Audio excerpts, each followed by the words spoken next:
There for 3 years. Ah, it's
Good afternoon. Welcome to the Wednesday afternoon meeting.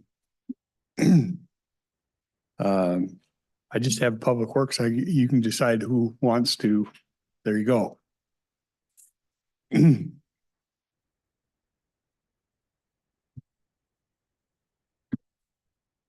afternoon, Commissioners. Savannah Clement with Public Works. We're going to start off. We have three main things today. We're going to start with a personnel request, and then we have an ARPA funding request, and then followed by private roads discussion. So right now we're going to ask to request to fill a current position. It is our Administrative Assistant 3 position. That person has been with us 10 years, and she is moving out of state. So we would like to request that with the domino effect. We anticipate internal applicants.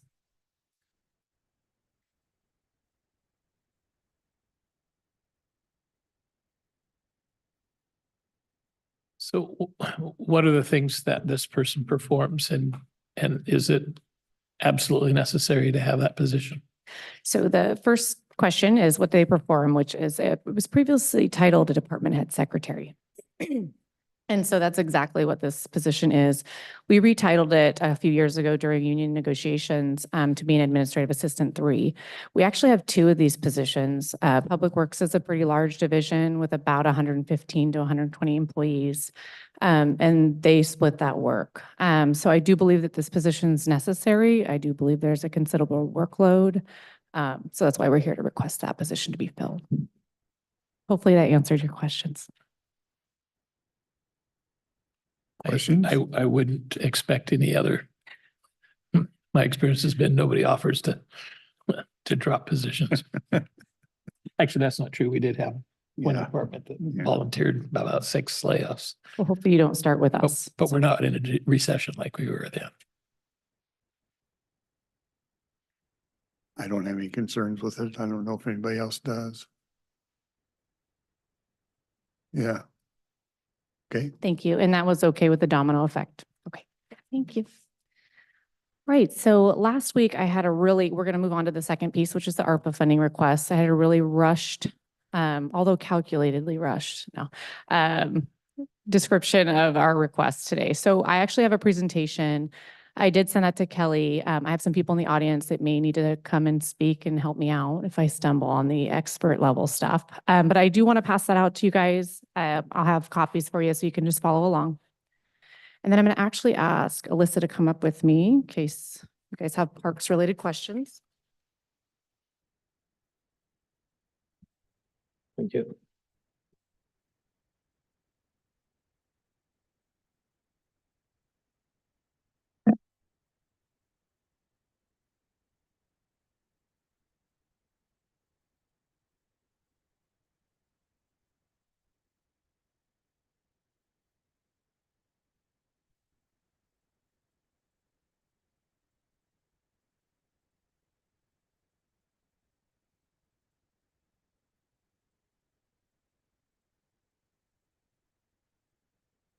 All right, Kelly, I'm ready when you are.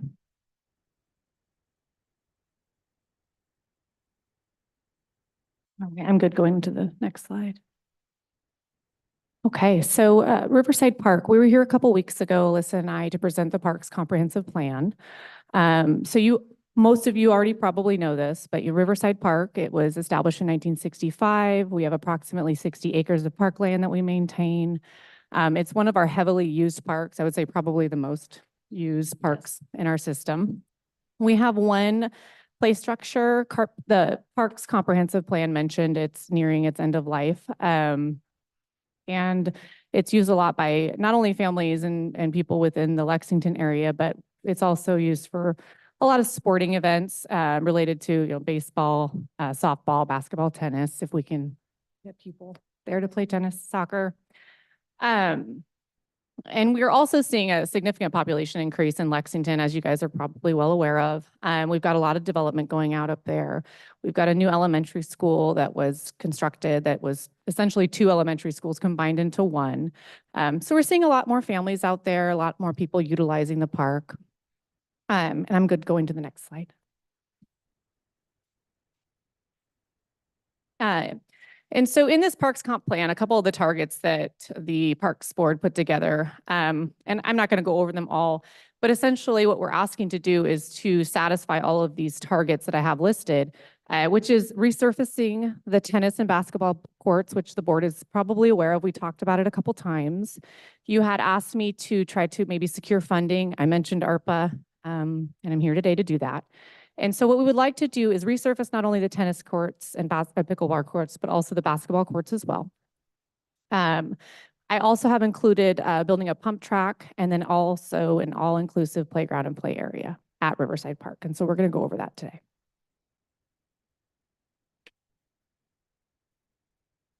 My first request is for the overlay of the tennis and basketball courts at Riverside Park. It's approximately $95,000. We got bids from Lakeside. And what I'm asking for today isn't an exact approval of those bids. I'm just asking to earmark the funds to move forward with the project. That is actually a picture of our current basketball court. Go to the next slide. These are pictures Alyssa took the other day. You can see it's a tennis court. You can see the fissure line crack there, growing some vegetation. So that's the current state. Can I ask how long they've been here? Do you know, Alyssa? They were built in the 70s. It's been, It's been a long time. And they're well past their life expectancy. And you can't really tell in these pictures, but there's a lot of holes. And that's why not just actually holes, but divots that you can't tell until you're standing next to them. And that's why we don't get very many tennis players anymore. I had a group of pickleball players that actually asked if we could do something to this so they can play there. Because as of right now, nobody wants to use it. It's turned into a safety hazard. this is, if it was built in the 70s, this is really in the life stuff we're seeing here. And that's pretty Yeah. long run. Yeah. Okay. I mean, close to 50 years. So the plan is to dig this out and repair the cracks or completely So- take everything out? So and the it's plan is to over? do a 2-inch overlay right on top. We are going to, before the overlay, we'll go through and any holes that are left, we'll dig out. Usually what's under there is stumps that are now rotten. So it creates holes and air pockets and then it sinks. So we're gonna go through and remove those and then we'll hire somebody to do the overlay and that will fix all of the cracks that we have everywhere. Well, there's a difference between covering the cracks and then solving the problem. City of Longview is filled with lots of overlays where the cracks just work right straight through. That's why I asked if there was some other remedial work to prevent the cracks from reoccurring the next time. There's a freeze and a thaw. Yeah, if we wanted to do that, it would be a lot more expensive. So this is like a, I don't know, a cheaper fix, so to speak. Otherwise, we would need to tear the whole thing out and start over.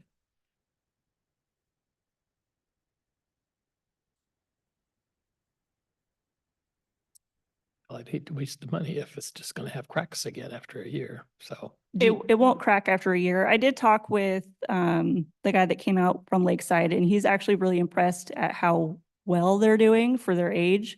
And he said he doesn't see cracks forming. Says an overlay would probably take care of it for another 20 years.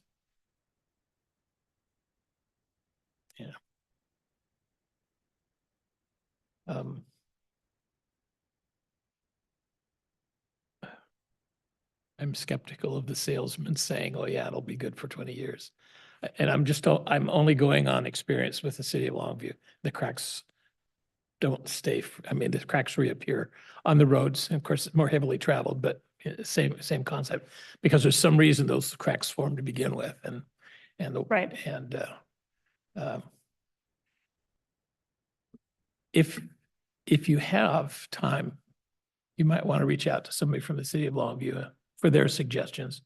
And maybe 2 inches is enough, but right.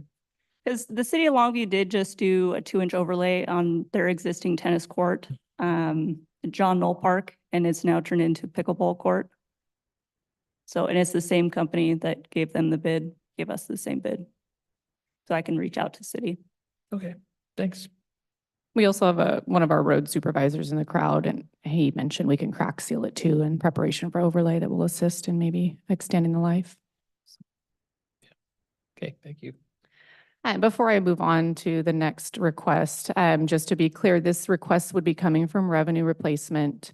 And again, it's approximately $100,000, could be less. So, We initially tried RCO and weren't successful for, I forget the reasons, but. Yeah, right. Correct. Yeah.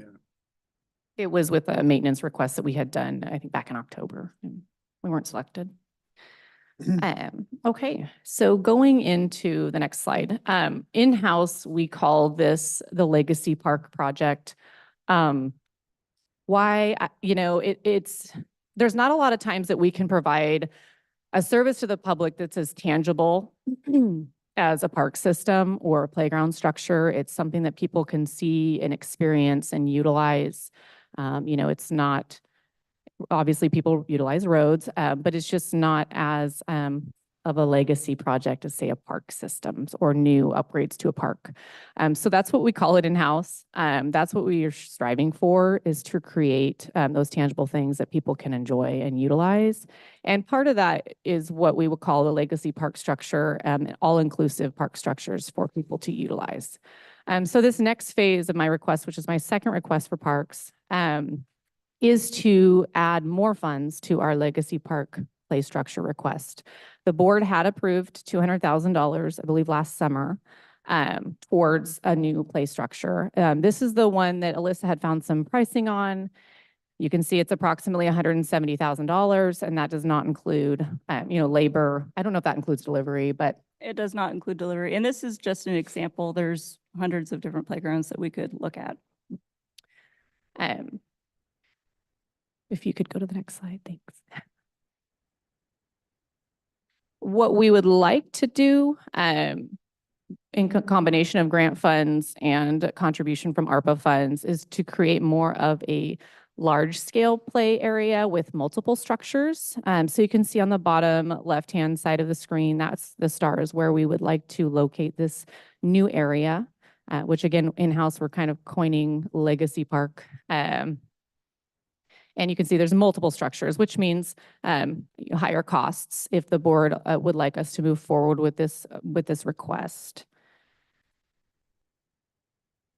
Oh, Kelly, it looks like they're a little out of order, but I don't know. So this is in contribution to the Legacy Park, which would be a pump track feature. And I don't know if you want to elaborate on that anymore. Yeah.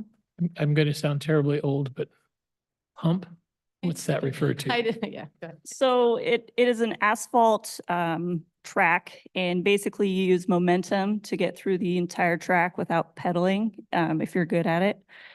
People from all ages can use it. Kids on Strider bikes, professional BMX people, people with skateboards, scooters, you name it, everybody can use it. And the beauty of that is that it usually becomes a central hub of a community. Anywhere that has gotten one of these, their community has grown exponentially. And I actually received a letter from somebody in our community, and they had 43 signatures that they got, or phone numbers that they got within 24 hours of people that are excited about this project. And it's, the image is overlaid on a map where the location would be. Yeah. And in pump tracks, they're not all the same. Basically, the company would come in and they would work with us to figure out what would work for our community. The gentleman that contacted me also volunteered to start basically like a little board that would help with the design and possibly building. So the community engagement is there, which is a huge plus. So is the Cowlitz River Dike off the Oh, it's picture to the south? I mean, So this is more of the south end of the park. Mhm. It's like So the this is close to southwest. our shop. Mhm. Okay. So as you're coming through Riverside and you're following, the road, it's it's like the second restroom you restroom hit. that was destroyed a few years ago. That was burned. Built, When it was rebuilt, burned. not the one that caught on fire. No, yeah. So this is the one it's closest to our tennis court and our basketball court Oh, and our shops. So I think this, again, the slides are a little out of order, so we're gonna go back to the ARPA request number 2 slide. There we go. So this second request, is considerably more than my first. It is also more than the board originally approved. It would bring this project total to approximately $600,000 in total ARPA funds. So I'm asking Does the, that include the 95,000 for the no, first suggestion? no, it does not. So this is actually under the direct qualification cost bucket, so it's separate. So if you wanted to combine, that'd be another 100,000 towards parks. We are looking to get grant funds to help support these projects through RCO. I don't know if you want to talk about that at all. So the plan would be to go for a grant and it is due May 1st. And then we would hear back in November if we got it or not. And then we would be able to start digging by next July. Not this July, but July after. If we got it. And in our 2 buckets of ARPA monies, there's the replacement, Correct. the so-called replacement Mhm. fund segment, and then the And then direct qualification. direct qualifications. And you're saying this is for the direct qualifications? Correct. So we have more money in that left over? Correct. And it is a little bit more difficult to spend, and I'm just speaking from a public works perspective because of the requirements for spending that money. Just so you guys are aware for, transparency, I think based off of the last, and the auditor's office is here, but based off of the last quarterly report that they had done to the board, there was about 172,000 unallocated in those revenue replacements. So this would bring down, if you, on the first request, that would bring that down to about 72,000 remaining for revenue replacement, so. Couple questions, because I hear, go to other council meetings and I hear this number out of Longview all the time that they're $16 million behind in maintenance. Hmm. So where are we at? I mean, are In we, deferred maintenance? yeah, are we, I know we're addressing some of it Mhm. on the courts. I can get that. And this stuff looks like it's pretty well. It should, I mean, that pump track shouldn't be a lot of effort on your part. No, I'm- it's minimal maintenance. That's the beauty of them. And it's also something that people can use year round. And there's not very many features in a park that allow that. Usually everything has its own seasons. Then the other thing I hear, and this was out of council, that building parks, there has to be designed with some ADA. Do we have that all worked in here that they have access? Yes. Okay. And then the all-inclusive park structures are also including that. Yep. But again, when economies get bad, we do see parks can be one of the first thing, unfortunately, that gets, no more funding. So I recognize the maintenance concerns. And the Parks Comp Plan does try to highlight all the deferred maintenance that's happened.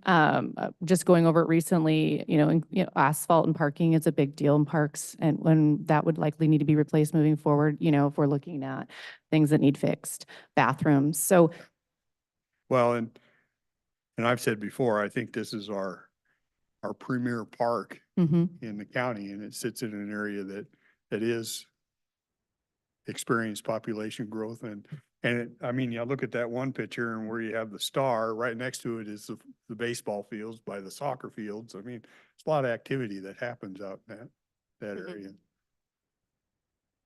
And it's only growing. In the last couple of years, there's more people that come to the park. So this is more of a in the future type question, and that is there a possibility of expansion of Riverside Park?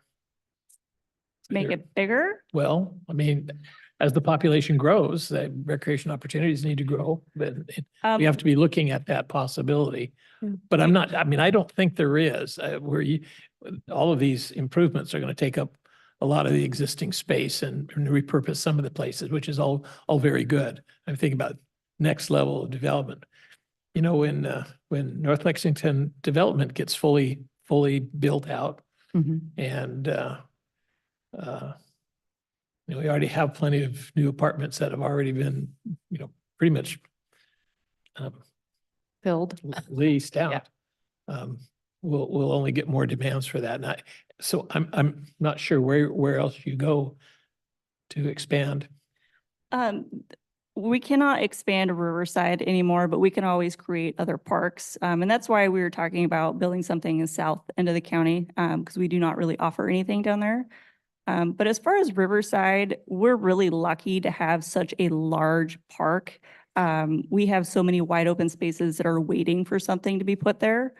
So we have plenty of room to continue developing with what we have. We just have to spend the money to do it. I used to have a sister who lived in Redmond, Washington, and to get to her house, we passed by a power line right of way that had a developed trail on it. I think it was a bridle trail possibility, but mountain bikes could easily adapt to that space. An idea for future recreation possibilities. That right of way that goes through Lexington is, you can't really build much underneath it, but it's open space for recreation. That's always a possibility. Just what you want, more responsibilities. Hey, I will do it. Just an idea of something to think about. And the other question that I had is whether or not there would be a need or an advantage of creating a Friends of Riverside, a community group in Lexington that can sort of be the special advisory group. And I know we have a countywide Parks and Rec department, but I know how successful the Friends of Harry Gardner Park was in developing and getting that all put together. And we hear all the time from folks who have questions and concerns about what's going on at the park, and it might actually make sense. It looks like we have a list of potential participants in something like that to help share the burden of ownership and caring. And they care pretty deeply about that park right now, I think. And that organization might be useful in resolving maybe disputes or conflicts or something like that. I don't know. It's an idea to toss out. That's always the odd thing about Riverside is we have people that are there every day at the same time. And a lot of them pick up litter without, they do it. They kind of take ownership of the park, and they're proud of the park. And they thank us daily for what we do. But they don't want to be in a group or recognized. I actually asked a couple ladies if they wanted, I know. They don't want to go to meetings? What? Nope, they don't want to go to meetings. All they want to do is do something at the park on their own time when they want to do it. We have a lot of retired people that walk the park, and they enjoy their time at the park, and then they leave and they go home. So it's a little bit harder to find that kind of group in that area, unlike Tootle. But I will try to find somebody that wants to come together. But it seems to be people have a passion for their specific thing or sport that they want to do in the park. In my study of historic photos, I have come across pictures of the toll booth when it was a private park.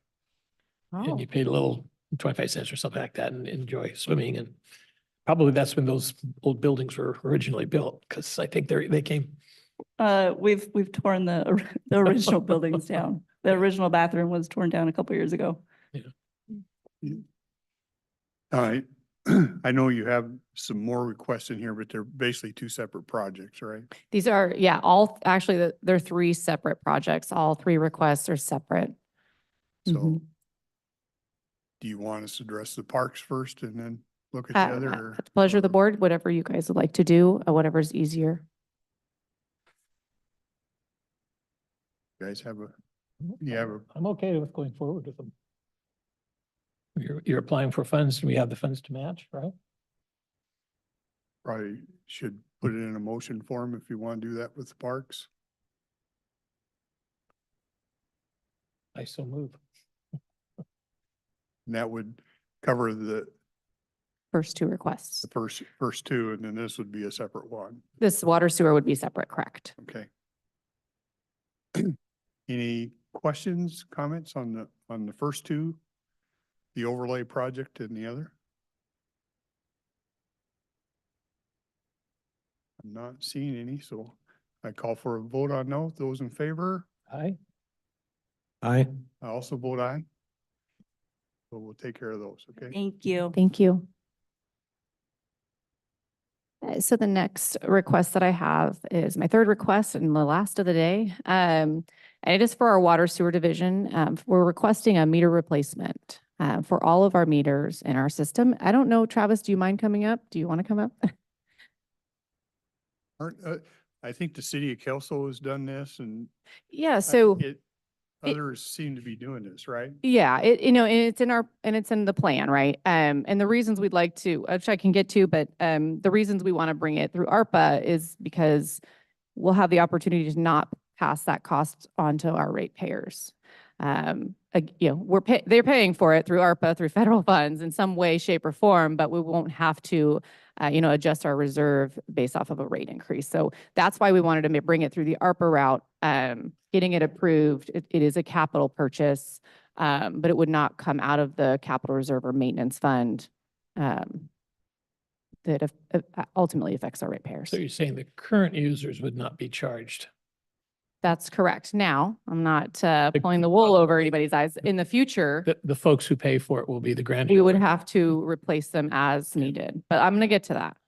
I don't want to skip over too much. So, our water sewer division, we have approximately 1,300 customers throughout the county, and it is throughout the county. We have service in Riderwood, we have Tootle, Ostrander. It's pretty far reaching. Currently, our meters are read manually, and that's read by a third party.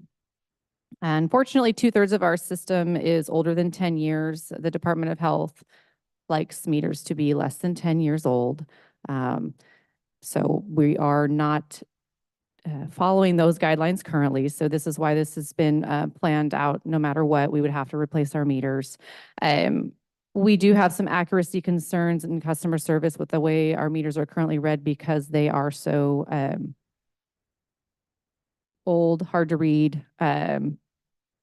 And I'll kind of get into that a little bit. So currently could you go back one more? Just going to that picture of all those meters.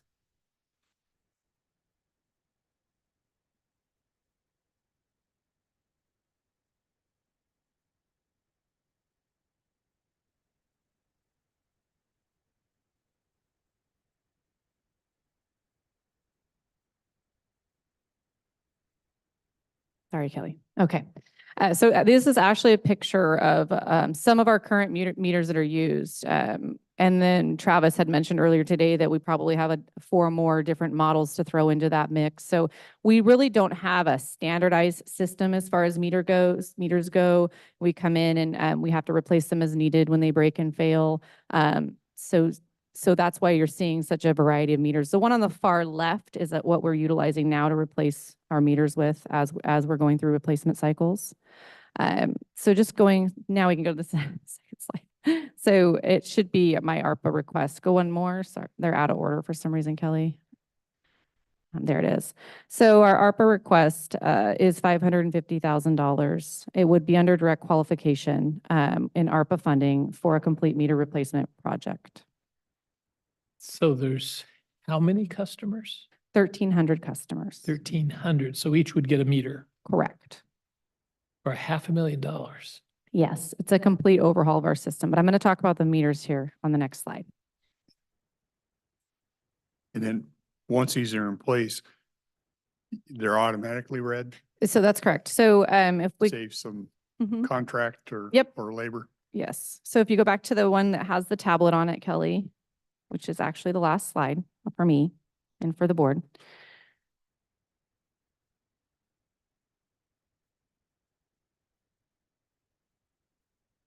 So we aim to provide a standardized system. So we'll have the same meters for all of our customers. Under the direct qualification, there's actually, again, I mentioned before, it's harder to spend that money. It would be an intent to reduce water consumption, increase leak tracking. So we're trying to, right now our current state is we sometimes don't know there's a leak at a residence until a month later, because that's when we do our reads, their manual reads, we do leak checks, we go back and check, hey, this consumption's high. So some people don't know that they have a leak for a month long period, which can be considerable. We're hoping we know that this new system would reduce that because we would be notified. Is it pretty much right away? Okay. So that's our intent, is to reduce that consumption, provide better customer service and letting people know. We would be able to read consumption at any given time frame. So, if they had a concern about their water bill, we could say, hey, between 8 p.m. and 10 p.m., it looks like you used 3 times more than what you would normally use. Is there anything that rings a bell? Like, that could be why. Right now, we don't have that ability. We just read a number one month, and the next month we read the number again. So we really don't have that insight. So how long will it take to save that $500,000? To save the $500,000, You know, so to you're return making the an investment to investment. make things more efficient and effective, right? So I don't know that I see this as more of a, like we're returning, it's a capital cost. So I don't know that we'll be able to repay $550,000, and I wouldn't want to even pretend to guess at that. So it really is that don't always get a return on investment, unfortunately. But we would get savings. We would eliminate our water usage, not eliminate, we would eliminate the inconsistencies in the water usage and leaks. And you don't know that we're losing that. We don't know when we're losing, when there are leaks. Correct. We would only know a month later. How do you know that that's even a problem? Well, it's a monthly cycle. We see it all the time. We would see it when we read. What happens is when there's consumption differences that are significant, we would have our water sewer team go and do what we call leak checks. Like, hey, Commissioner Weber used a lot more, 3 times what he would normally use. Can you go check? And then they would go physically check. So the staff time. Usually the bill alerts the customer This that all of a sudden the Well, charge this is is before the bill. This would be right, because we do meter reads that tell us what the reads are. Then we generate the bill after we do the leak checks.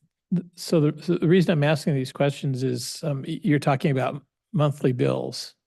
I know the city of Longview has automated their water meter system, and they bill twice every 2 months. Yes.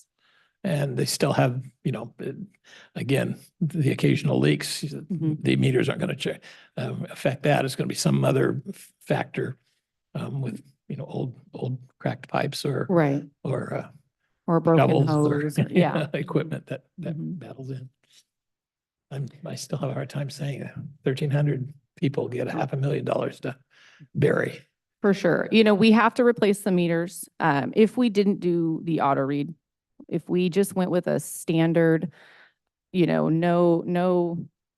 eliminate most of the stuff on this list, but we would be replacing them. It would probably be, would we say 300,000? So it'll be an additional cost of 250,000. I did go higher. I did add 10% in the event because again, this is just a project approval. We have not done a deep dive into, we have a quote, but I would want to make sure that I came back to the board with an actual cost. We were quoted at about 500,000. So I added some increase. Again, that would not be the contract amount. That's just what I want to make sure the board's comfortable with. So, these water sewer meters, actually, they do come with a warranty. It's a 1 year and a 10-year warranty. I don't know if Travis, you want to talk about that at all? Yeah. And they basically warranty the unit itself. They're very user-friendly as far as repair or anything that could go wrong with them, but the replacement parts are pretty straightforward. The registers are what would go out. They're a sealed mechanism that is a drive-by radio read. Not only adding to the convenience of being able to read our whole entire system by one guy in a matter of probably 4 hours versus the contractor, it takes them a couple days. They're on scooters running around the highway. I'm pretty sure you guys probably see them throughout the county in different areas. This would leave the person that we would assign as a meter reader, a safety way of reading the meters, especially on Spirit Lake Highway. The amount of log trucks that go up and down that, if you had to get out read a meter, get in the truck, move up, just to manually still read them. If for whatever reason, the contractor says, we just don't want to work with you guys anymore, we can't afford to do it anymore. I mean, there's a lot of what ifs. It does become a safety thing. This would allow us to not only be fast, efficient, to be able to respond to inquiries, to have proof to show the customers, the ratepayers, can show that, this is where your money kind of is, your bill kind of is where it falls. So there is a huge upside to going this route. Like I said, we have other projects this summer with a bigger need. And so we're going to be in the vicinity of every meter anyways. So it was kind of, let's kill two birds with one stone. Let's regain a more common meter throughout our system, whatever it may be, and have the ability to, if for whatever happens, we have to no longer use the service of a contractor, a third party, that we would be able to do that by not only knowing what's in the ground, they're all equal, same, yada, yada, and also be able to locate them. Right now, there's 5 of us, I've been here 2 years. The next guy's been here less than I have. Out of the 5 guys, there's only 1 guy that has the knowledge of knowing where every single meter is. So, this is a good way for us to kind of grasp our infrastructure back, at least to a point where countywide, we know what we got working with moving forward. And what Travis is referencing is we are we're doing some remediation on pipes that connect to meters, but we're also doing GIS locating to ensure that we know exactly where all of our meters are in the system. Travis speaks about this product because he utilized it. He came from the city of Centralia. Okay. And also city of Kalama uses a system. So this isn't, we're not just, it's not the newest, shiniest thing that we're just going to try out. It's used in other systems that are of similar size. City of Centralia has more water sewer users than we do. And it's the product that they use as well. So he has worked with the product. He had brought it to our attention when we were talking about, doing meter upgrades. And we thought it was a great idea and we appreciate the efficiency. Question for you on it, and just because I know when Kelso did it, and I don't know if it's the same meter, but the old library here that's now the Republican headquarters, when it got upgraded, all of a sudden they were getting these huge bills because I want to say the building was so old, it wasn't grounded right or something, and it was throwing the meter off. Have you heard any of that? Yeah, so as the meter gets older, it loses its accuracy. I mean, that's where the revenue part of it is gonna probably show itself in the beginning. Because right now, like I said, we don't know unless we stumble across a bad situation, whether it's a leak, whether the meter has been reading 0 because it just died. And all of a sudden it's like, hey, look, these guys used to use a couple of units every month. For the last 3 months, they haven't used any. Well, you can't recoup that. You can't prove what they used. So that's lost revenue. So to have a more accurate system, more up to date, and a better way to track is a revenue stream that is a benefit to the county. Is it a sticker shock? Like you said, all of a sudden you're getting this giant bill that you were accustomed to the X amount of dollars, and now all of a sudden it's almost doubled. Well, it's because it's reading accurately. It's reading what it should be reading, kind of thing, or something like that. So yeah, it will be a benefit also. Well, I can see there'd be a benefit. This just seemed to be that the meter was incompatible with the building and they had to, it never shut off for whatever reason. I don't know all the technical stuff. Sure. It doesn't sound like it's a huge problem. Good upgrade. And all those requests is for our service lines that are 3/4 and 1 inch, not some of the bigger ones. Harry Gardner Park is a bigger one. The Toodle High School is a bigger one. Silver Cove RV Park is a bigger one. So those ones are going to be considerably more. That would be something we would look at in the future to replace. Right. So there would still be some that would manually have to be read. Yeah. But you're talking a dozen that would be on that extreme side of having the budget for it at a later date. But to cover our infrastructure, 1,300 services, 3/4 to 1 inch. And like I said, the 1 inch is definitely less. The bulk of it is the 3/4 size, water service meters. And there's no money in the reserves to contribute towards this? Sean is here. He probably speak to that.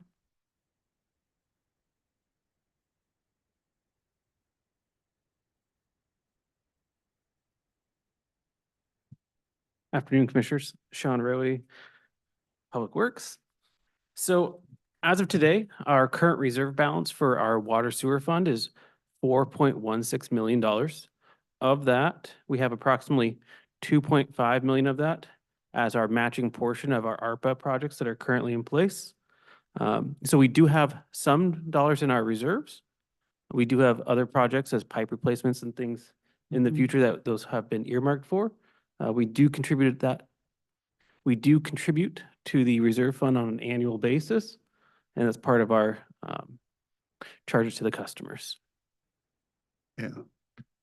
It sounded like one of the reasons for bringing it for this, because it's kind of getting projects that kind of qualify for this is a Mhm. little bit And more it- difficult. Yeah, I mean, this isn't, it's not unimportant. It's very important. But when we're talking about line replacements, I mean, those are going to take precedent over, we're just kind of band-aiding this and we get by with it. It's not ideal. So it's not something we're going to be able to touch because we have to get some of these priority ones done first. So if we could get this done simultaneously, as Travis mentioned, we're already out there, we're doing these locates. It makes sense Yeah. to do it now. Any other questions? Now I'm a little uncomfortable with this because I think some proper questions have been asked and I haven't heard answers that I can sink my teeth in. Okay. Specific to which question? Well, the gentleman over there asked, what would be the payback? What would be their cost recovery or something like that? And, he didn't really offer an answer. Well, I guess my answer to clarify was that there's not always a return on investment in a capital improvement project. So for example, a facility, we don't normally do revenue forecasts to try to, pay it back or to provide an income. I do think there's opportunity for revenue streams here. And if you would like, or the board would like me to come back with those potential forecasts, I can do that. We don't, we can put this on hold until I can answer those questions again, if I know what they are ahead of time and provide that to the board. No problem. So you are not able to say that we want to spend $500,000 because it's going to save us something, but we have no idea what it's going to save us. Yeah, at this point, it's an earmark request. I plan on coming back to the board with further details specific to costs. Oh, Susan's coming up. Okay. So I guess one of the answers to your question is, so we are supposed to be replacing our meters every 10 years. So whether this gets done in one fell swoop through this earmark, we need to, as a water system provider, start an annual program where we're replacing 1/10 of our meters every year. So we are going to have to do this process one way or another. We have the big ARPA projects we're working on. In addition to that, we have a Woodbrook sewer plant upgrade coming up that we're going to have to be dipping into our reserves for. We have an I&I project also in Woodbrook, isn't that correct? And so we have those big projects that we definitely know are coming up. So we are going to have to be figuring out how we're going to be paying for all of that. And this was a way to have our reserves, get this project taken care of without having to look at increasing rates or decreasing our services that we're providing.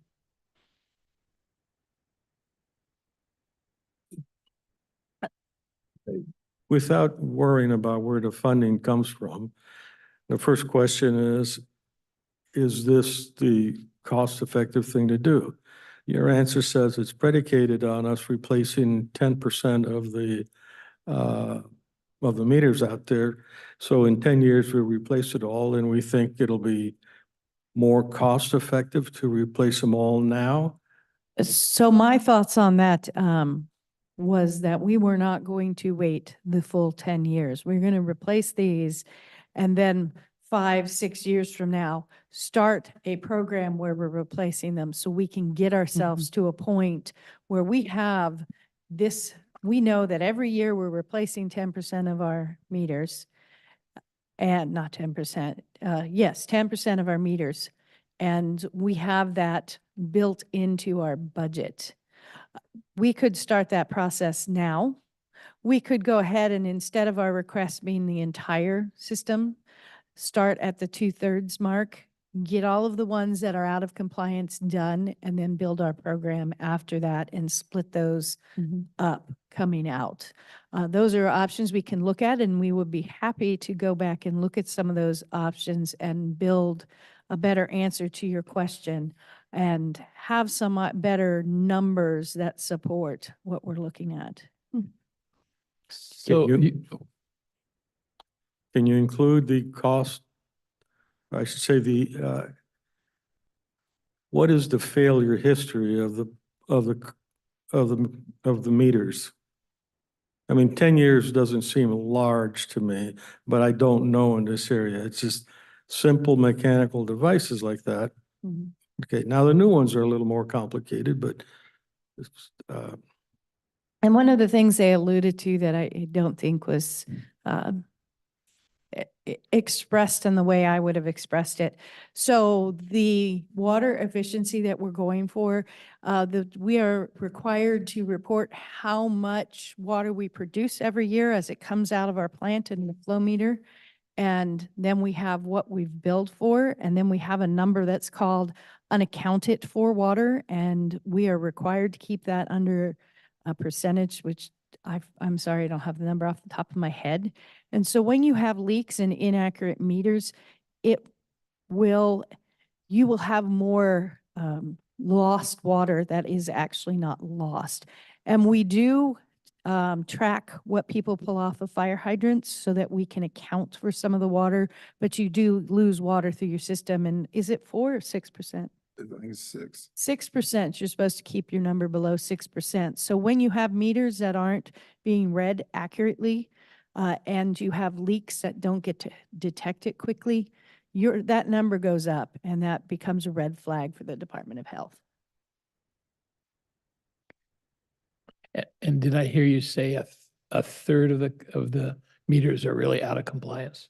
No, the 2/3 are out of compliance. A 2/3 are third, out of compliance yeah. right now. a third are in compliance because 2/3 of our meters are 10 years or older. So what's that percentage now? If they're out of compliance and we don't, you mentioned that you don't know exactly how much loss there is, but the numbers must be higher than the 6% then. I treat don't the know what need. our current number is. I I have haven't not. seen the number yet this year.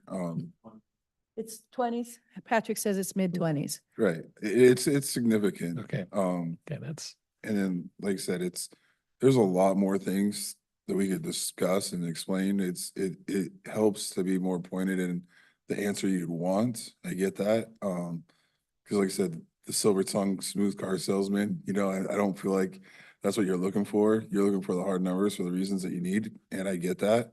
But this is a project that is a benefit to the department, and I believe, in my opinion, to the citizens or the ratepayers, just so that it is, because as we grow, we're only going to grow. It's moving from the south to the north.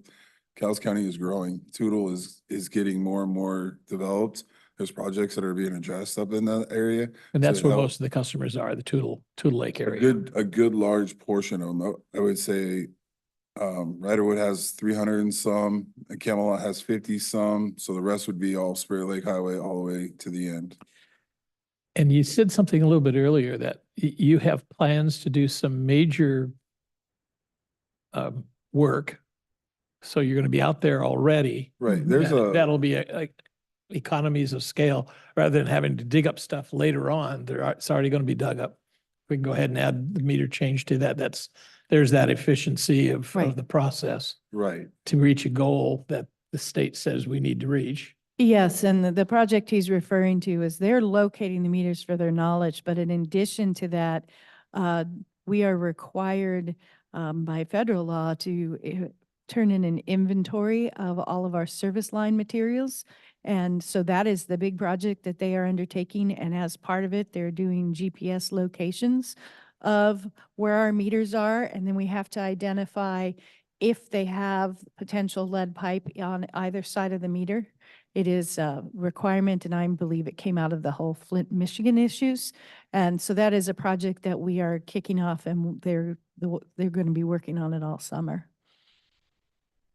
What would be a reasonable amount from your perspective for a contribution from reserves that still leaves enough capacity to do other things?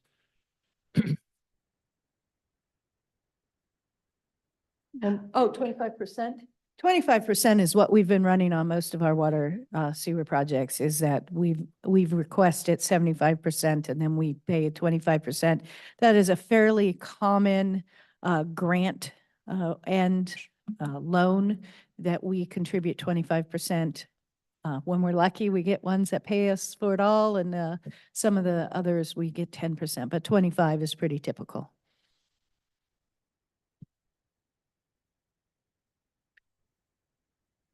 So were you trying to tell me that the meters have a bias to them?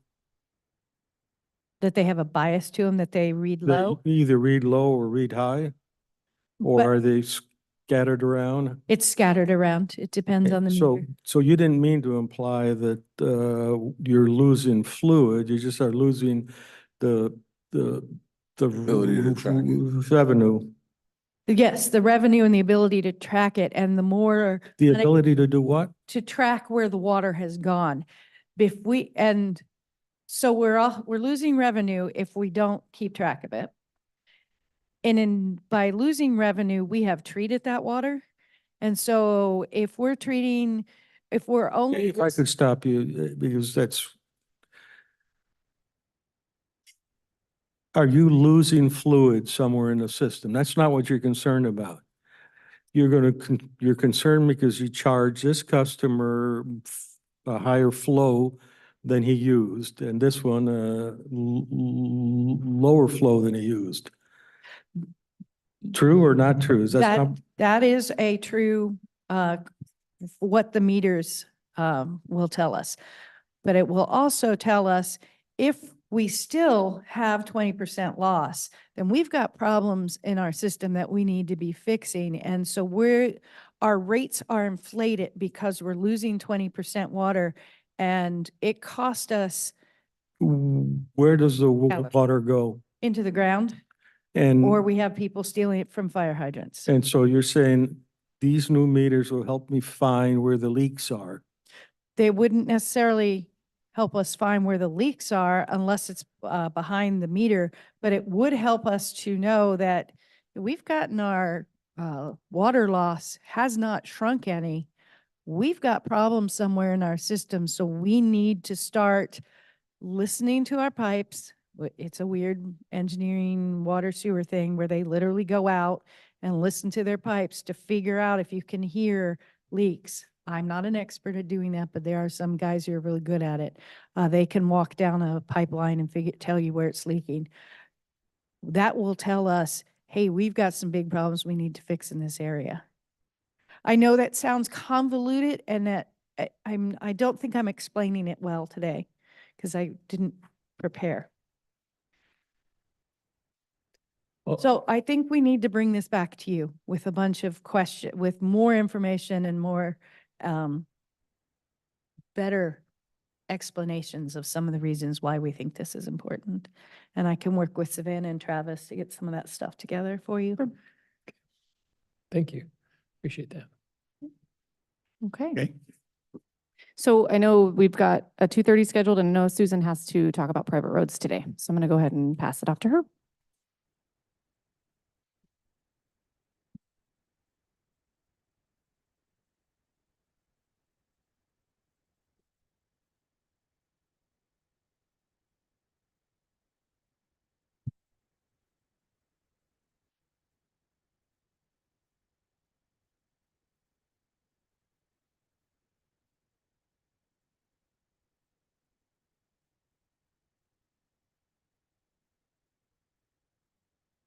Oops, I gave you the, no, I gave you the right pile. Yeah, I gave you the right pile. I thought I had given you just one, not the whole pile. Okay, so private roads.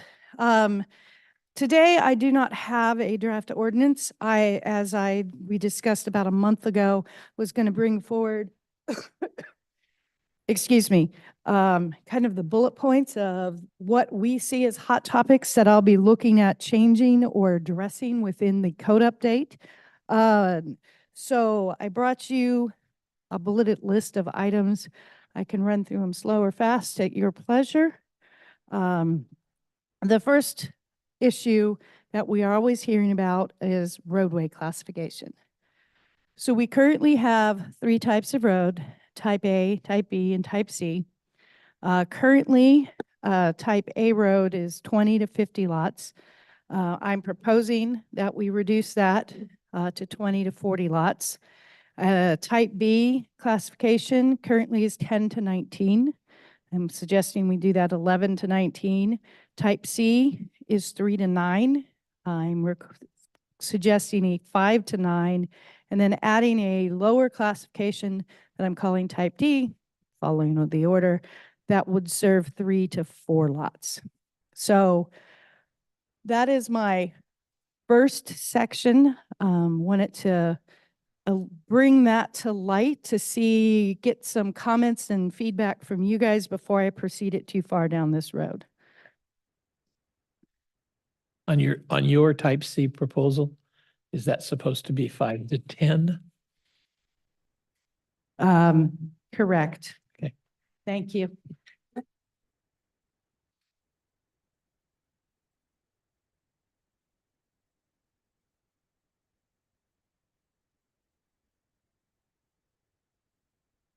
So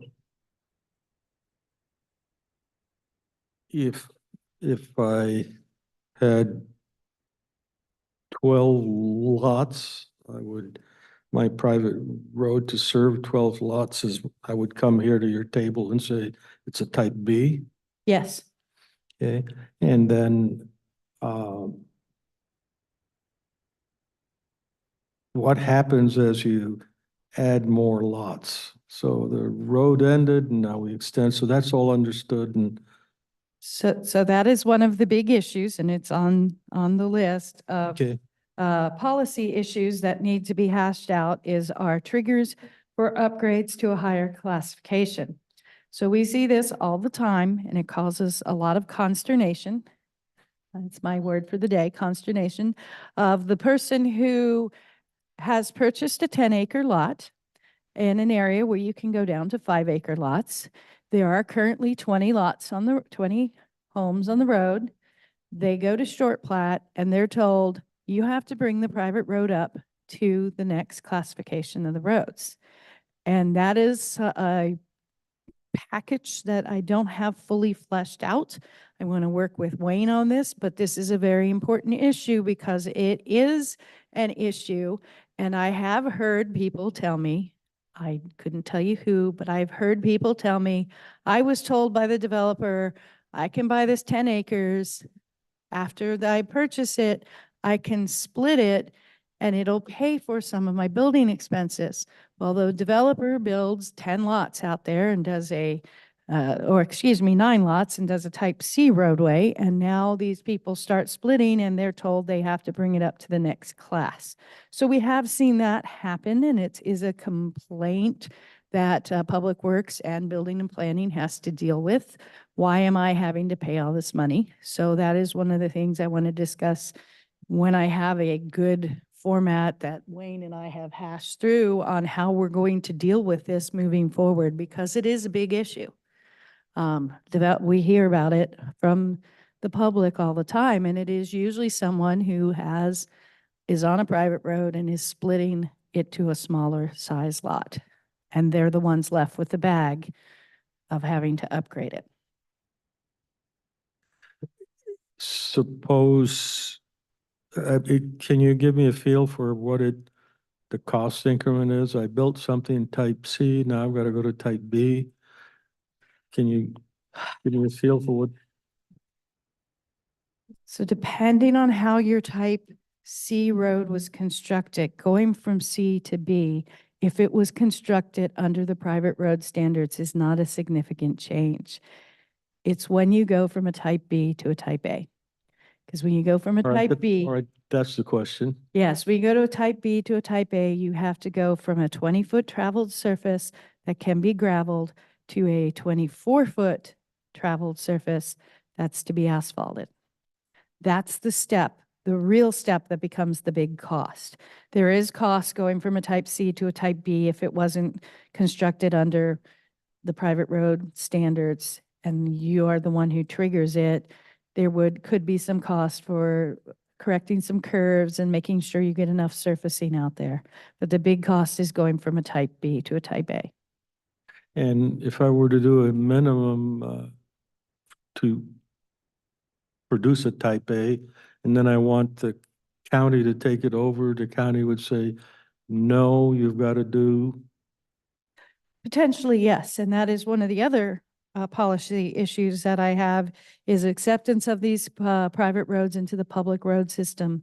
So what generally happens is the developer goes out, sells all the lots, he goes away, he's made his money, and 10, 15 years later, the road becomes a maintenance problem. And all the neighbors come to us and go, hey, I want to upgrade my road. And we tell them that you have to have a road that is constructed to public road standards. And we will have an engineer go out and look at them. And I do not believe we have ever found a roadway that we would take directly into our system. And none of the residents have had the money through their homeowners to upgrade it and bring it to public road standards. So that is another issue that we have, not in the establishment, but as they're being used in the future.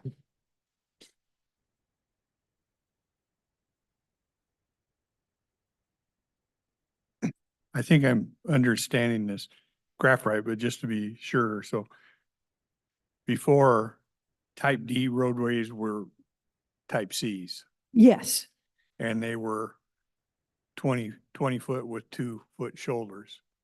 or yeah, 1 foot shoulder on each side. So Yes. now we're saying we're going to move some of that to what we call a type D, which will give it 16 foot with no shoulders. And Correct. Okay. So it's more of a driveway, but 2 cars can pass on it.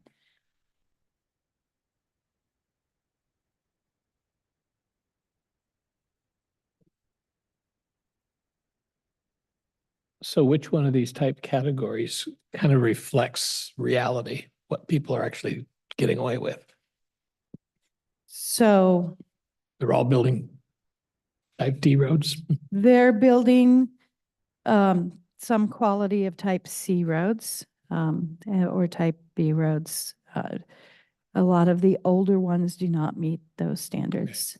And then the question becomes, are they maintained to that standards? Because if you don't maintain your shoulders and your ditches, they tend to narrow up because everybody tends to drive down the middle of the road. So one of the things a lot of people who come in that are going from a type C to a type B roadway have to do is mainly they have to go add a little more gravel and get their shoulders cleared back off and or reestablish the ditch lines.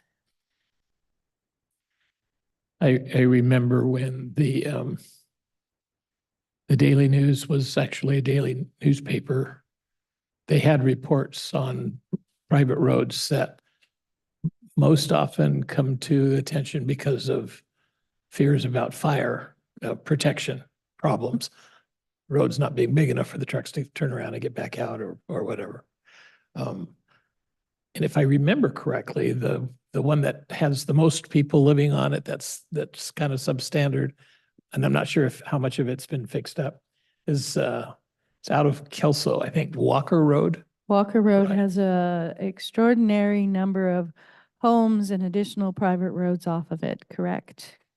Yeah. And I do not know, it's off of Carroll's Road, and it reaches up over the hillside, and the backside of it looks down onto Rose Valley.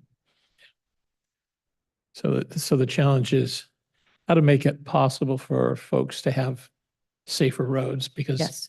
in fact, well-built roads do increase property values, but you still have to come up with the money ahead of time. Mm-hmm. And with larger lots, the square footage that the road covers that you have to kick in is pretty cost prohibitive. Even if you do a local improvement district where you can actually sell bonds and pay it off over 10, 15, 20 years, something like Yes, that. and we have had quite a few people who want it to come into the public road system.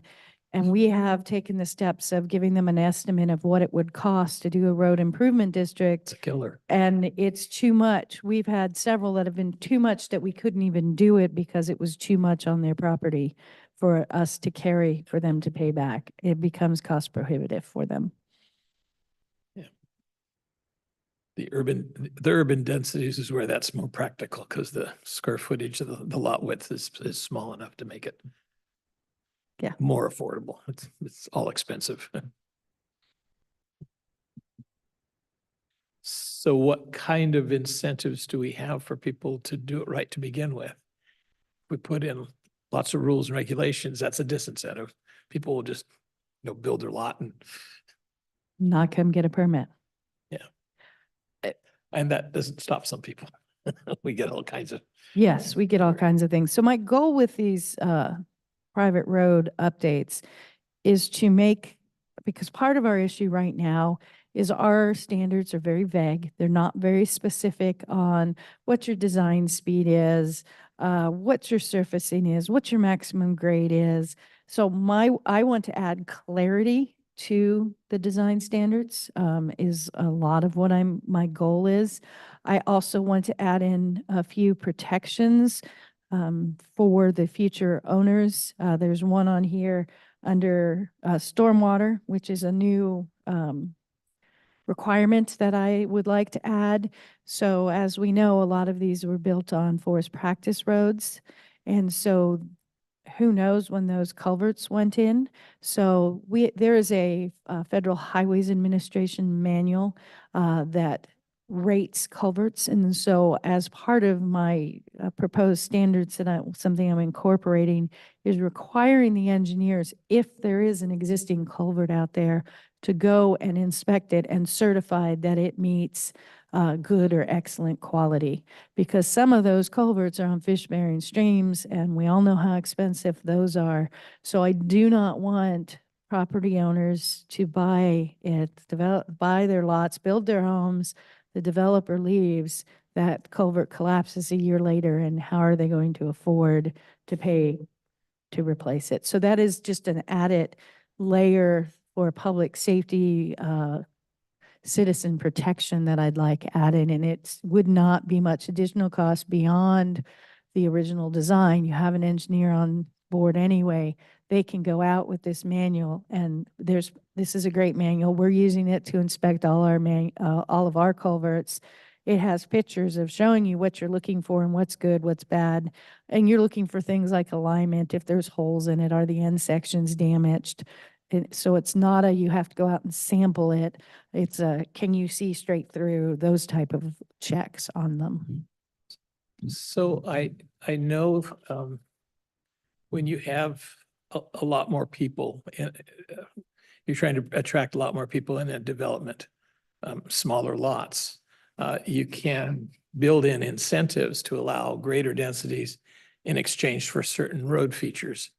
But you get outside the urban area, those incentives kind of go away, because part of the goal is to have a nice big open lot And I don't know what has been tried in other places to help facilitate a rural lifestyle with minimal amount of rules and regulations, and yet with the kind of protections that are important, fire safety and now environmental considerations.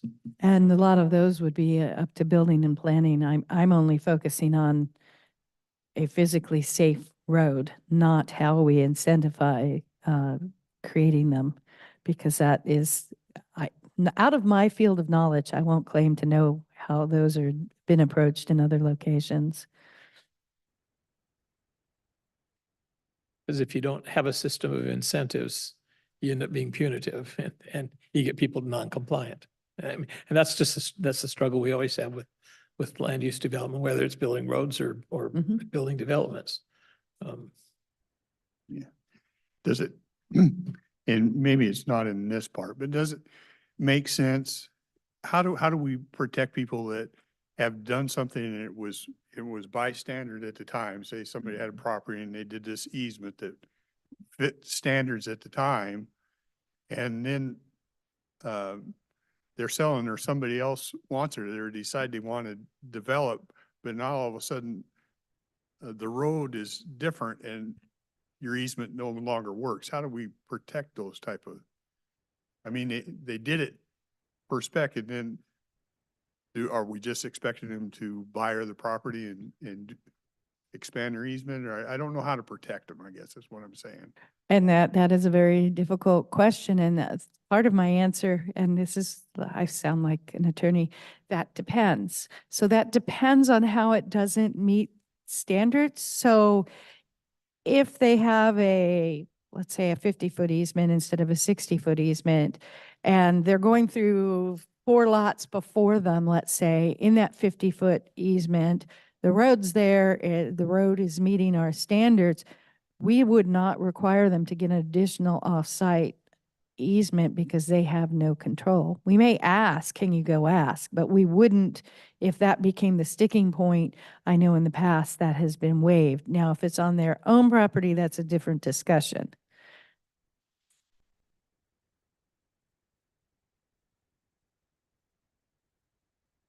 To what extent is this problem made worse because we have so little zoning in the rural areas? We have, I mean, our zone in the Yes. in the rural areas is unzoned, right? I don't know that it makes it any worse than if it was rural residential, because we'd be applying the same type of road information to them. Is what you've proposed similar to, say, Lewis County or Clark County in terms of the widths and the categories? That I am working on pulling their information. It is difficult to get them to give it up. So I'm trying to propose something that is similar to ours as it exists, but will protect, it'd be more clear. All of the county's road engineers, we're kind of like, we deal with private roads. It's not our main function. And everybody does it a little bit differently, I suppose. Yes, and they allow different types in different locations. I know some locations won't allow them in the urban area at all. So.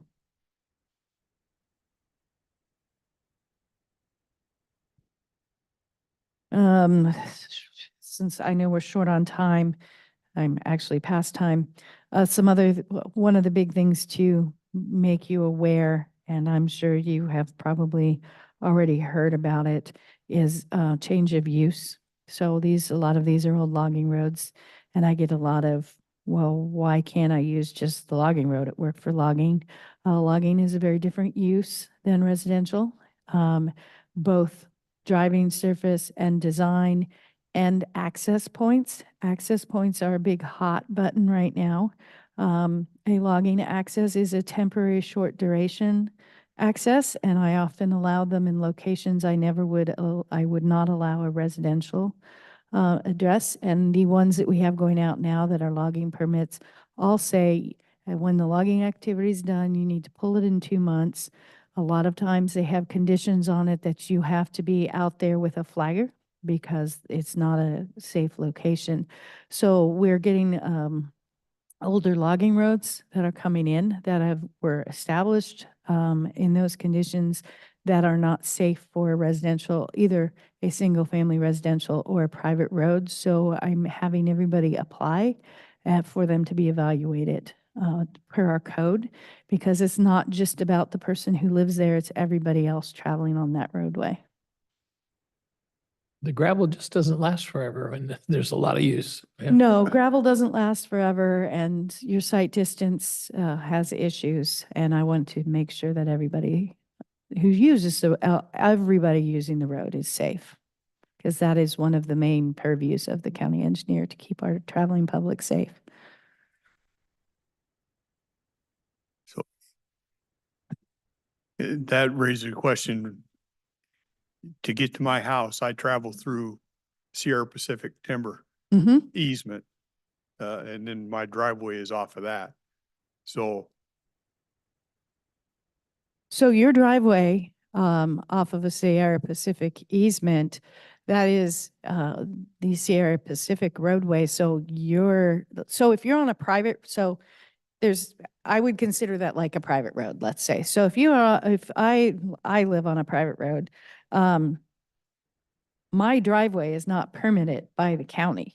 The private road access point is permitted by the county. So these subdivisions where people are off of a private road, basically Public Works response to their driveway is, your driveway's off a private road, we are not reviewing it because it is not on public access. But in theory, the private road access was reviewed when it went in for safety.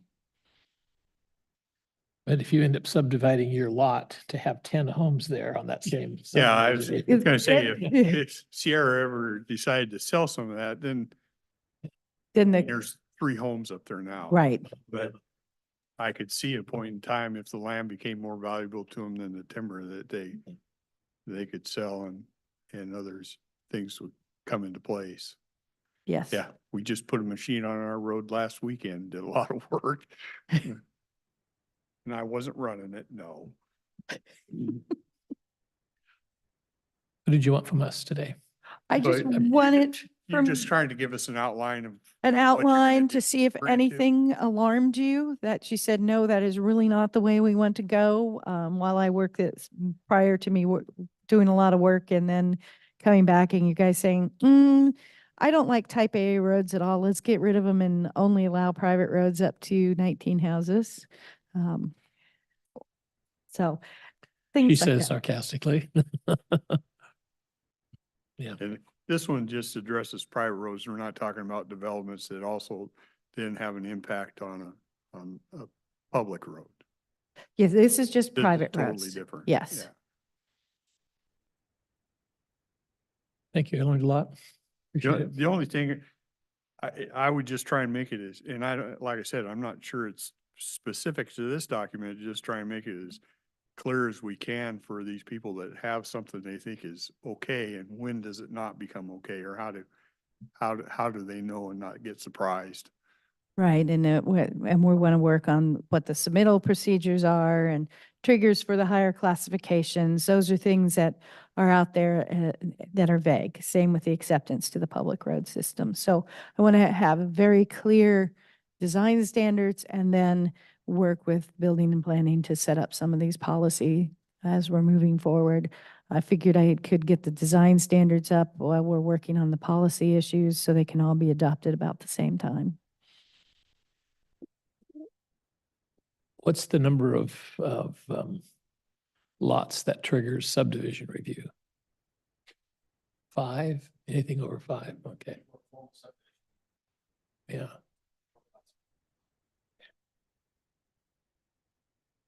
And boundary line adjustments triggers nothing. Correct?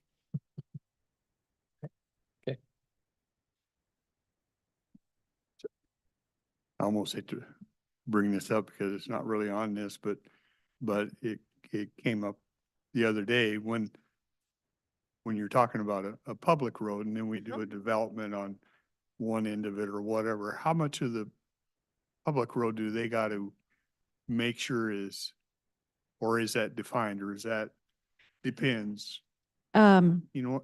So the way our code is written, I know exactly what road you're talking about. We're talking about Young Road. Everybody knows Young Road's an issue. And when those developments went in, because it was miles down the road, it cannot by our current development be forced to address that, is my understanding. I know we at Public Works have commented that the downstream road is substandard, but I have no way of forcing them to bring it up. So the residents out there and all of the taxpayers of the county are going to have to bear that burden to improve that roadway at some point. And I mean, and I'm sure there's other roads in our county that have that effect. That one's obvious because it, you know, it came up and I've seen it, so. And that one is actually currently the worst that we have because of the development at the far end, where the far end, the road is up to standards and has plenty of And passing. that's the nature of the question, because once you get past the curve, then everything widens out and you can tell they've done some work up in there, right? So I don't know how much, what stretch of road are you responsible for kind of So- improving? So what, a lot of that was driven in the way they developed. You just asked what triggers a subdivision versus a short plat. That was all developed under multiple short plats. A lot of it was the same developer, but multiple short plats. If it was developed under one subdivision, we would have had a traffic impact study and SEPA. And under SEPA, we would have asked for got you. improvements. And so it's the way that it was developed is driven a lot of how we can respond and ask for improvements downstream. And that's the disincentives I mentioned earlier, the increase the rules and regulations in the review. So the developments are slower and smaller and the standards are less. And it has this cumulative effect that the roads end up not being good, adequate for public safety and the other things.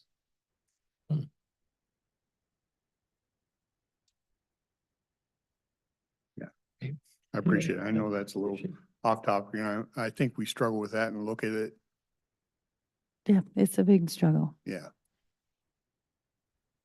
If you have a couple $1 million laying around, I can fix it. Yeah. Just takes money. Subsidizing the private property owners who didn't pay as much as. Yeah, and unfortunately, because that's a local access road, it is not grant eligible, so. Right. All right. Anything else? I don't have anything else for you guys. Do you have anything for us? No? Thank you. See y'all again soon. Nothing today. Nothing for today. Sounds good. I know we're behind, and I appreciate your patience, the Children's Discovery Museum.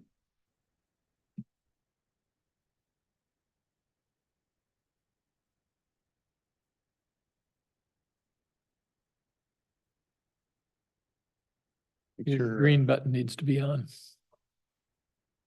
There it is. there you go. Hear me now? And you may need to just pull it forward a little bit more.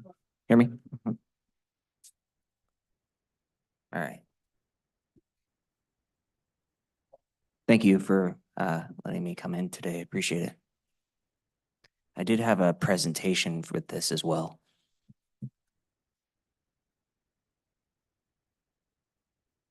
Perfect. And then can I hit the space bar to move to the next page or? There you go. She'll Okay. probably have to do it for you, She'll yeah. help. So my name is Seth and I'm the executive director at the Children's Discovery Museum. And as I said, I want to say thank you for meeting with me today. I just wanted to talk about our organization and kind of give you some background about what we do and where we've come over the years. So as we know, education is a huge importance in preparing children for life. I have a background in education and I have taught children pre-K through 12th grade. And I am also a father of 3 girls, and I have a passion for education and providing outlets and resources for people in the community. I was hired back in 2022 as the executive director right after we had reopened after COVID. We were closed for the full 2 years of COVID. And because COVID and the foundation of, and basically, I was hired to rebuild the organization and reestablish our connections in the community.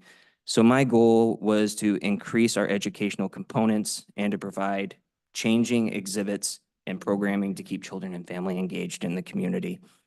With my 15 years of educational experience, I have learned that children are the toughest critics.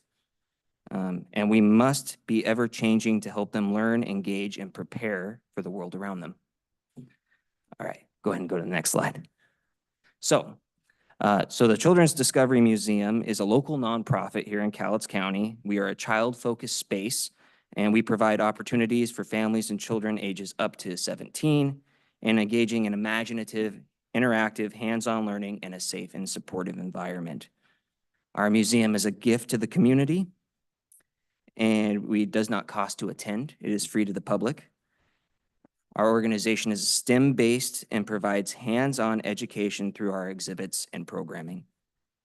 As our children and families have been affected physically, emotionally, socially, and economically, the CDM provides a safe environment for children and families that support the needs of children and families in the community. All right, go ahead and go to the next page.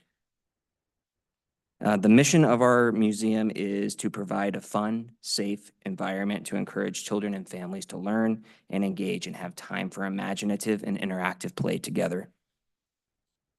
And our vision is to foster and encourage and strengthen our community by providing a space where children and families can enjoy learning and discover and exploration.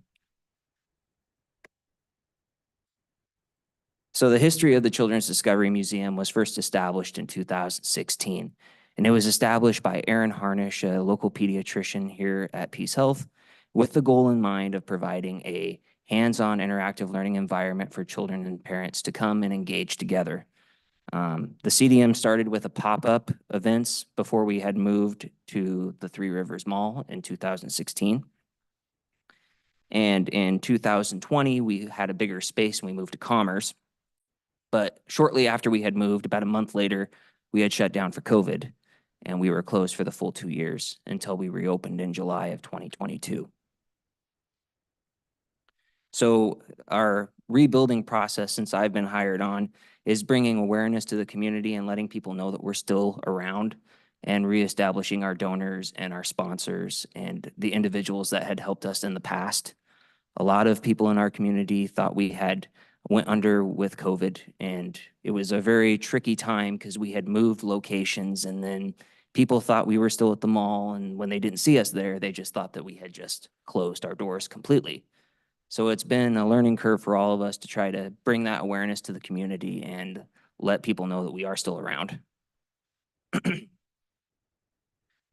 So we do have an 8-person board right now. And each one of these individuals on our board have a background in business, and education, and social work, and economics, and accounting, and all of these things that really help kind of drive our organization to thrive. All right. So at the Children's Discovery Museum, we have 25 exhibits that are all have some type of STEM component. And each exhibit has hands-on learning. They help create a hypothesis, problem solving, socialization, questioning, and developing a conclusion. Each one of our exhibits can supplement what children are learning in the classroom, in public schools, and in homeschool settings. We also have 5 quarterly exhibits that we just started rolling out last year. And in 2023, we did 4, and now this year we're doing 5. Last year, we did a variety of different exhibits that we'll kind of touch on later on in the presentation. And then this year, we're rolling out 3 mini exhibits that will be focused on local history of Cowlitz County and local organizations and things like that.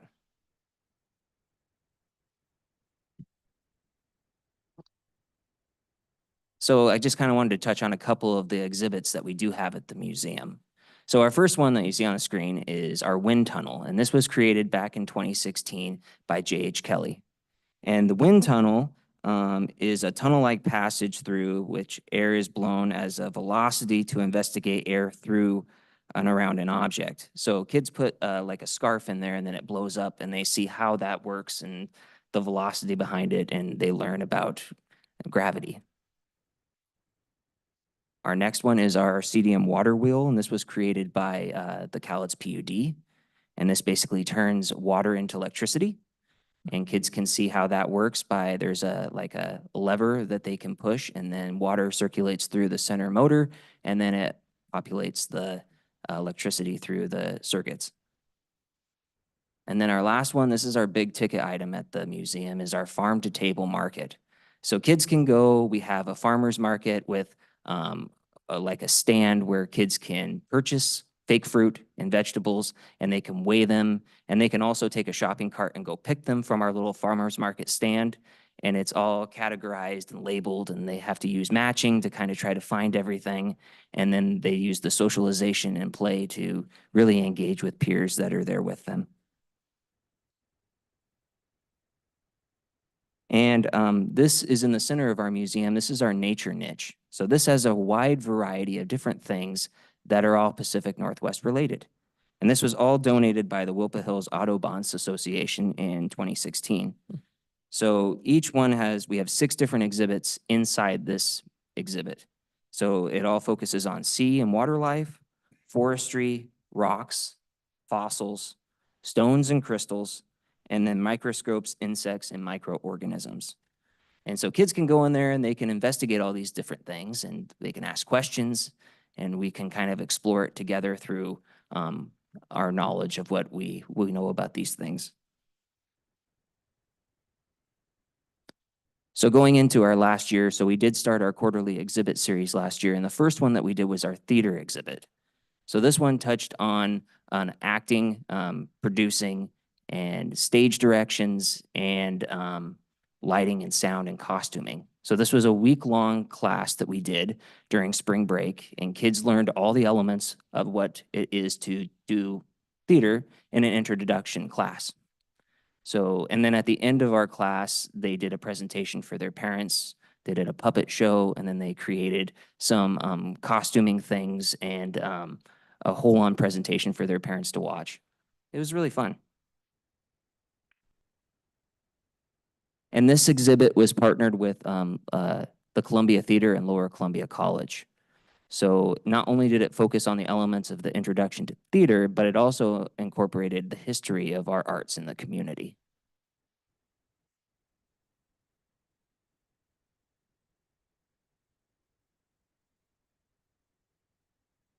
Our next exhibit was the music exhibit. And this one was an introduction also to music with a hands-on learning through percussion instruments. So it was an introduction to musical instruments with a focus of percussion. This exhibit shows music through history and music in different cultures around the world. We also did a science class on this too, and taught kids about how music works and gravity and vibrations and all of that. Our next quarterly exhibit of 2023 was focused on forestry and camping. And this was partnered with the Boy Scouts of America, and they provided some materials, and we kind of created an exhibit together. And as I said, it focused on camping, wilderness preparedness, and about our geographic location. And our last exhibit from 2023 was our holiday exhibit. And this was focused on everything holidays and about seasons. And it was complete with a train and a snowy slide. Along with our exhibits, we also have programming. And one of our biggest programming is our Science Sundays. So we do these monthly.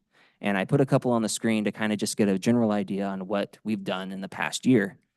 So, so our Science Sundays is a focused interactive learning experience on Sunday.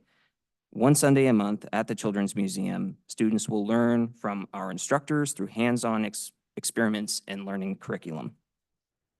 As you can see on the screen, we have done a few. We did about 5 or 6 last year. And these are kind of some highlights from ones that we have done. So back in April of 2023, we partnered with the Cowlitz PUD and we did the Discover of the Power of Water. And Roy Bentley from Bellingham, an inventor, came down with his stuff and he brought everything to show kids the process of how water is turned into electricity. Kids really liked it. It was a lot of fun. And then in May of 2023, we did the Science of Volcanoes for an anniversary for Mount St. Helens. So we had the parks, the ranger station and the Mount St. Helens Preservation Center come down and they talked about what had happened and, you know, what has changed up there. And then we also had done a couple of volcano experiments that kids got to watch.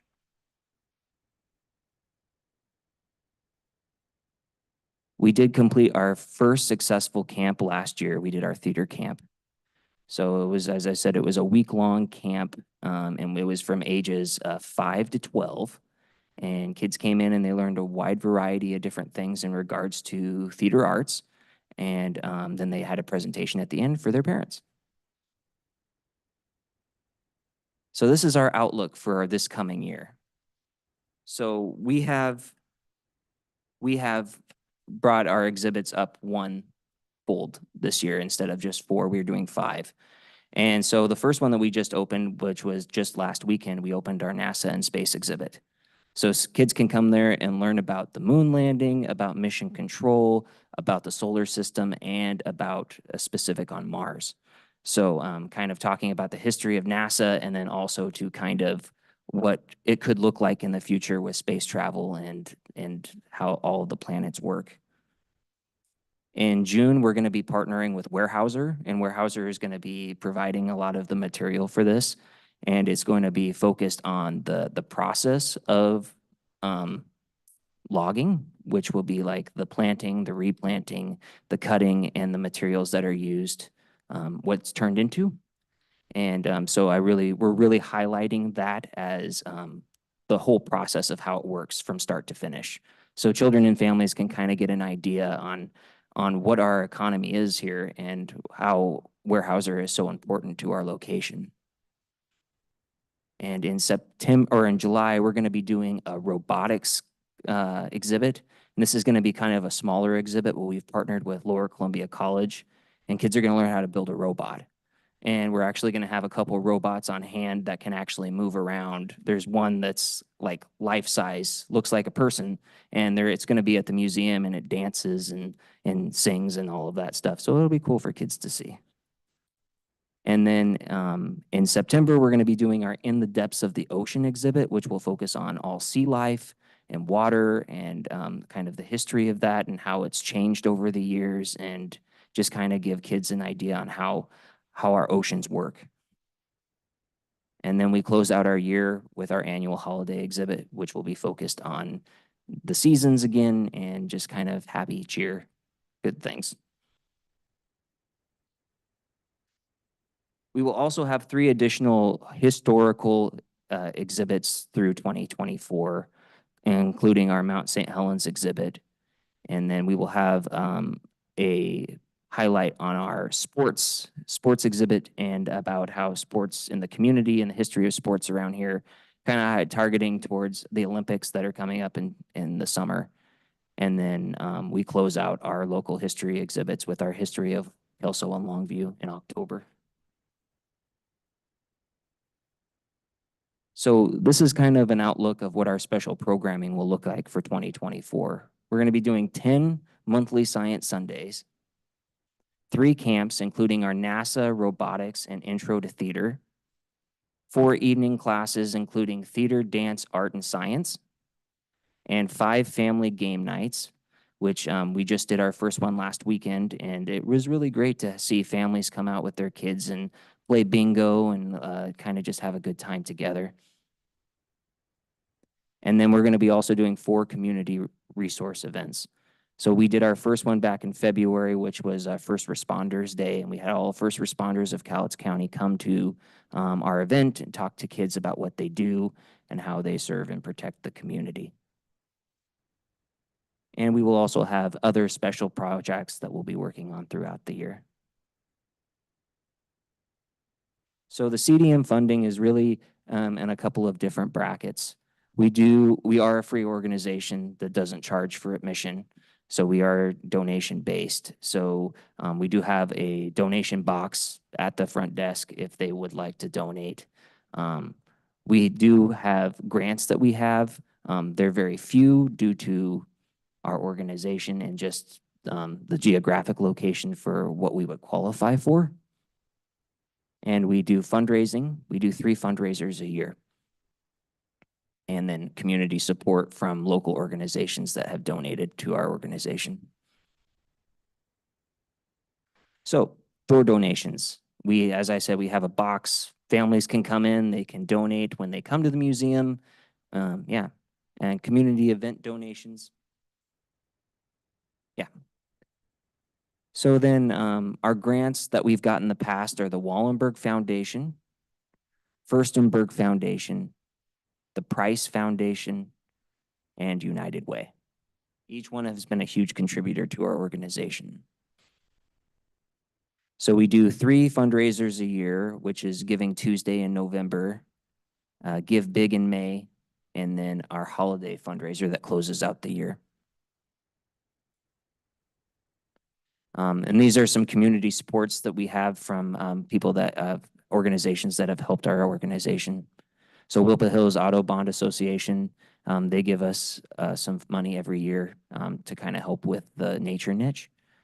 J.H. Kelly gives us some funds throughout the year as well, and so does Weyerhaeuser. We did start a couple of different projects through our organization. We started offering birthday parties. So we started offering 2-hour birthday parties at $150 for a party. And then we started doing field trips also, which is $150 for the field trips as well. And then we do some special events, but mostly those are the only 2 revenue things that we have coming in at the museum at this time. So as of right now, I am the only staff of our organization. So I'm the executive director, but I'm also running the day-to-day operations and fundraising and special events and all of that. So I'm the jack of all trade. And we do have 2 volunteers that are active, or we have 2 volunteers, but we're actively recruiting for more volunteers. We had a lot of volunteers back before COVID, but we've lost them all. So we're still trying to regain those people back to our organization. We do have a partnership with the YES program. So some youth interns have been working at the museum. So we have 2 right now that are learning about on-job site training and just kind of interacting with families and things like that and learning about what it would be like when they get a job. So our annual budget is $98,000, including $30,000 for our rent and storage, and then $36,000 for payroll. Just to kind of give an idea on what the big numbers are. And the future of our organization is we want to increase our hours to be open 5 days a week. As of right now, we're only open 3, and we would really like to be able to, accommodate all the families in the community by being open more days and more time options for kids that are in school and want to come after the museum's open. Increasing our educational programming through our camps and classes and special projects, as we've kind of already started to do in the last year, and then we will be increasing that this year as well. And our museum is not really tailored to teenagers at the moment, and that is something that we're really wanting to create an environment for, so that kids, middle school and high school kids, have kind of an indoor outlet that's free, that they can come and they can learn and just have a safe environment. We also want to become a hub for homeschooled community. We've already kind of started this process in the last year where they've been We've had homeschool communities come in one day during the week and they have a private session at the museum. And we really want to expand on that because we do see that the value is there through our exhibits. They do provide that supplemental education that kids need. And then we also want to be a hub for community resources. You know, we've started that process already with the First Responders Day, and that was a huge hit. And a lot of people learned a lot of things that they didn't know. And I think there's some value in that. And if we can do that in an environment that's focused on kids, you know, not only do the kids have a good time, but then the parents have a good time too. So, yeah. So what we are needing help with, we're needing help with $50,000 in general operating support and additional funds to hire 1 additional part-time hourly staff. As of right now, I am the only one that's there. So it's very difficult for me to branch out to the community and to gain support, gain donors, gain sponsors and things when I'm having to juggle both being at the museum on our operational time and then also, you know, doing the other stuff behind the scenes as well. So it would definitely be beneficial for our organization to have somebody else there that would also kind of open us up to be able to have more partnerships with like the YES program and Lower Columbia CAP to have some interns from them there too, if we had somebody there that was a staff member through the museum. As of right now, we're in a very detrimental state in our organization as we are still trying to recover from COVID as most more organizations are. But we are in detrimental state where we probably have 6 or 7 months left of operating budget before we have to shut our doors. So there's some milestones, some happy things. So we did increase our educational programming last year that hasn't been done in the history of our organization by adding the camps, adding more of our Science Sundays and special projects that we have done. Our quarterly exhibit series, which has been a huge hit. It really engages families and kids, and it keeps things changing. As I said, kids don't like things to stay the same. And the museum was, you know, we had a lot of stationary exhibits that don't rotate. So we had just come up with the idea that it was like, we should have some things that are constantly changing just to keep kids and families engaged. And it has worked very successfully.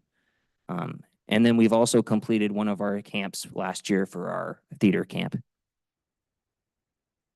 And we actually met a huge milestone. We had the largest attendance in a single day at the museum of having 980 people come in. Yeah, it was a busy day. And then we've also had visitors from Bend, Eugene, and Bellingham. People that have heard about our organizations that just wanted to come up and check us out. And I've asked a few of them, I was like, do you have family up here? Like, what brings you to the area? And they just said, no, we just heard about your organization and we wanted to come up and check it out. So that was very pleasing to hear that that word is traveling around Washington and Oregon, that we are on the upscale of coming to be an organization that people are wanting to come check out. So yeah.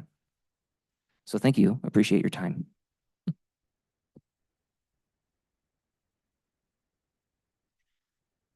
As you were describing the variety of programs and your target audiences, I kept thinking there were 2 organizations that might provide some synergies.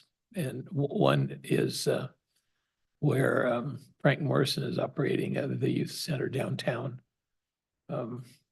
Although I think his target is for older teenagers and oftentimes those dealing with homelessness.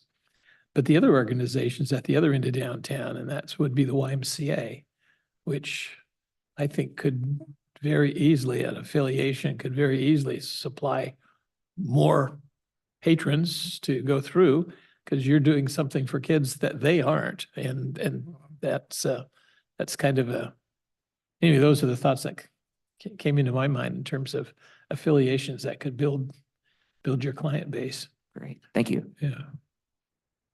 I know that the museum does go into the classrooms with their history presentation. You probably talked with them about that.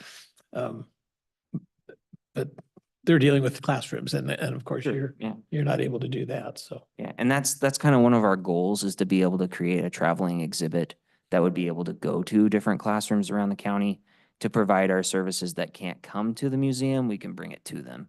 So that's something that we've actually been looking into, once we have more staff and of course down the line where we have the funding and things to actually put something like that in place. But we've got huge feedback from people on that they would like that, and so is school districts. So, yeah. If I remember correctly, Joseph told us that the person he has that does the school, she's booked up for the year.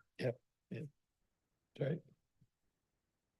Yeah, and we've So it's been. very popular because the schools don't spend the money on busing kids out. Exactly. Field trips or spend any of the extra expense Yeah. generally is the way they think of it, so. Exactly. Thank you. And we've worked, us and the Historical Museum have been teaming up on a lot of stuff in the last year, and they actually were a contributor to our holiday exhibit and our Mount St. Helens Science Day. So they were actually there at the event too, giving some instruction about the history of Cowlitz County.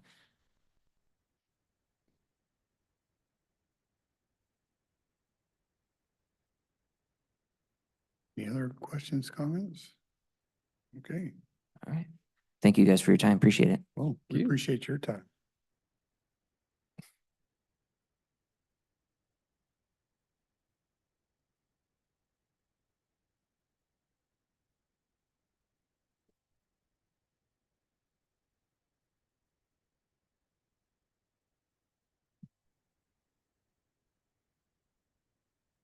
Anything else for the day? I think so. Think we're good? I had, and you guys might have seen it, Wasack sent out a thing and wanted if we had any legislative issues and thought I'd bring it up next week. If we had anything on our mind, we wanted them to work on. I don't know that we have other than what they're already doing, but just so you got a copy. All right. Okay, nothing else. We will adjourn.